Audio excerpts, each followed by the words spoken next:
बिस्मिल्लाहिर्रहमानिर्रहीम। How does a society work?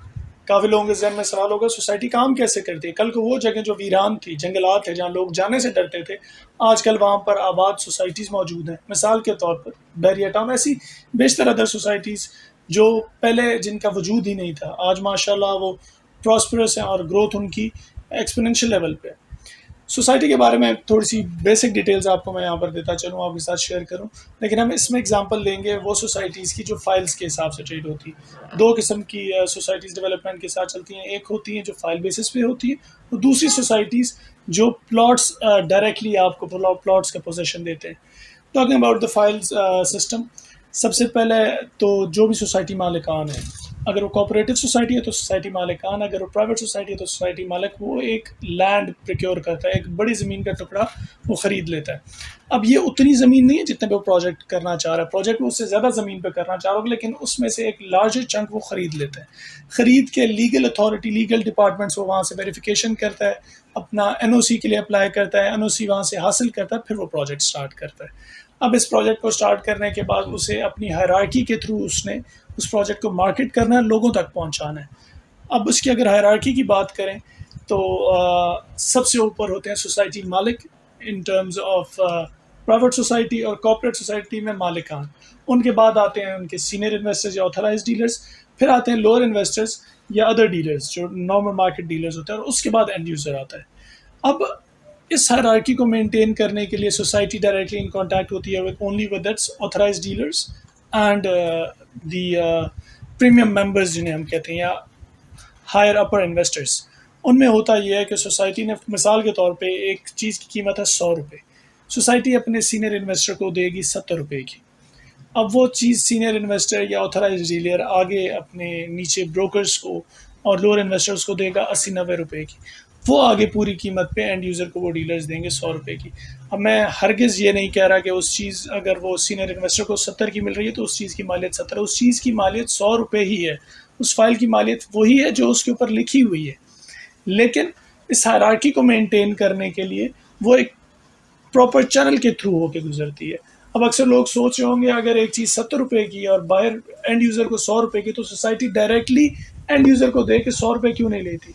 कहते हैं ना, time is money. Rather than कि सोसाइटी अपना टाइम और सारी एफर्ट इस पे खर्च करे कि वो एंड यूज़र को 70 की चीज़ 100 की बेचे, सोसाइटी ने एक नहीं बेचनी, सोसाइटी ने उस तरह की 100 रुपये की चीज़ें 1000 बेचनी है। रादर देन वो अपना सारा टाइम स्पेंड करके 100 रुपये के हिसाब से एंड यूज़र से पैसा इकट्ठा करें, वो अपने इन्वेस्टर को 70 के हिसाब से वो 1000 फाइल्स दे देते हैं। 70,000 रुपये इकट्ठा करके वो डेवलपमेंटल प्रोजेक्ट्स में लगा देते हैं। आगे ये सरदर्दी बन जाती है आपके ऑथराइज डीलर्स की, और जितने भी मेंबर हायरार्की में मौजूद हैं वो इस चीज़ से पैसा भी कमाएं, साथ साथ वो प्रोजेक्ट मार्केट भी करते हैं, क्योंकि अब वो उनकी मलकियत हो चुकी है। वो 1000 फाइल वो उसे मार्केट भी करेंगे, वो बेचेंगे भी, वो उससे पैसा भी कमाएंगे। सोसाइटी ने एक लार्जर चंक ऑफ अमाउंट के लिए वो सस्ते रेट पे चीज़ दे दी। फिर वो जो आगे सीनियर मेंबर्स हैं, सीनियर इन्वेस्टर्स हैं, वो उन 1000 में से 100 करके लोअर इन्वेस्टर्स को देंगे, फिर डीलर्स के पास, फिर एंड यूज़र के पास पूरे पूरे पैसों में वो चीज़ जाती है। मैं फिर कह रहा हूँ, ये ऐसा नहीं है कि अगर उस चीज़ पे 100 रुपया लिखा है और इन्वेस्टर के पास, डीलर के पास 70 की आ रही है, डीलर किसी को 100 की दे देता है तो वो गलत है। उस चीज़ की असल वैल्यू 100 ही। हाँ, अनटिल मार्केट में कोई रिबेट चल रहा है वो अलग सिचुएशन में आ जाती है।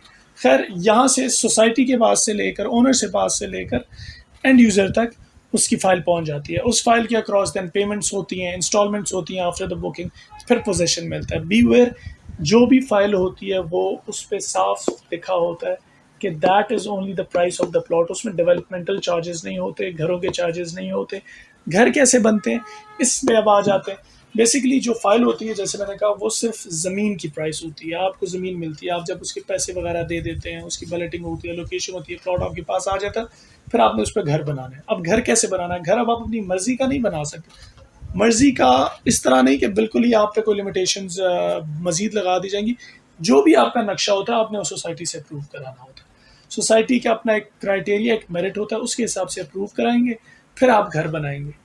सोसाइटी ने आपको बेसिक चीज़ें प्रोवाइड करनी है, उसमें हम मज़ीद बात करेंगे, लेकिन अप्रूवल जो है आपको सोसाइटी से लेना पड़ेगा। इस तरह सोसाइटी की हायरार्की के होते होते अपर से लोअर एंड तक एंड यूज़र के पास फाइल पहुंच गई।